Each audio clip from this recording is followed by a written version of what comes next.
And welcome back po mga ka-fishing sa ating channel mga ka-fishing. At matagal-tagal po tayong hindi nakapag-upload ng ating video mga ka-fishing kasi nasira po yung ating camera na ginagamit sa spear fishing. Pinasok po ng dagat. Pinalitan ko po siya ng takip. Ito po yung takip na pinalit natin. Hindi ko napansin na mayroon pala siyang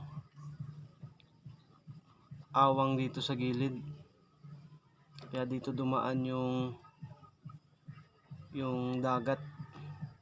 Ito yung pinalit natin. Ito po yung dati niyang nakakabit. Wala po siyang madadaanan na dagat. Hindi ko kasi napansin mga ka-fishing kasi magkapareho sila eh. Ito yung bago pero mayroong butas pala dito sa gilid. Ayan o.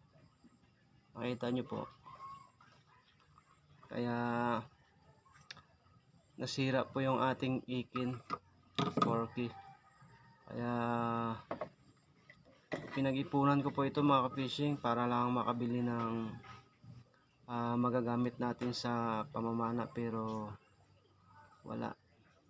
Nasira po yung ating cam, kaya mag-iipon naman po tayo ng bago para makabili ulit at makapamana mga ka-fishing. Kaya in-update ko lang po sa mga iilan ko na mga subscriber ay hindi po muna tayo makapag-spear fishing kasi sira na po yung ating cam. Ay wala pa tayong pambili at malaki na po yung ating nagastos, pero hindi pa tayo nakakasahod mga ka-fishing kasi iilan lang po yung ating subscriber at baguhan lang po tayo sa pagbablog. Kaya huwag po kayong magtaka mga ka-fishing kung hindi na po tayo nakakapag-upload. Ito po yung dahilan, nasira yung ating cam.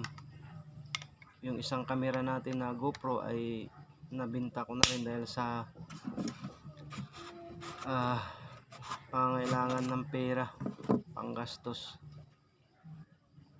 Kaya wala po tayong ibang camera, hindi na tayo po makakapagsisid mga ka-fishing. Ipuna na naman tayo ulit mga ka-fishing. Kaya maraming salamat sa inyong suporta sa mga iilan po nating mga subscriber. Maraming salamat sa inyo. God bless po sa inyong lahat. Maraming salamat sa mga iilan po natin ng mga subscribers. Galing kami sa isla mga ka-fishing at doon nga nangyari ito. Sinubukan kong sumisid pero hindi ko na-check na mayroon palang butas. Ang dami sanang isda na mga magagandang isda na kukunan sana natin ng video, pero pinasok ng dagat. Kaya yun lang mga ka-fishing at maraming salamat po sa inyong lahat.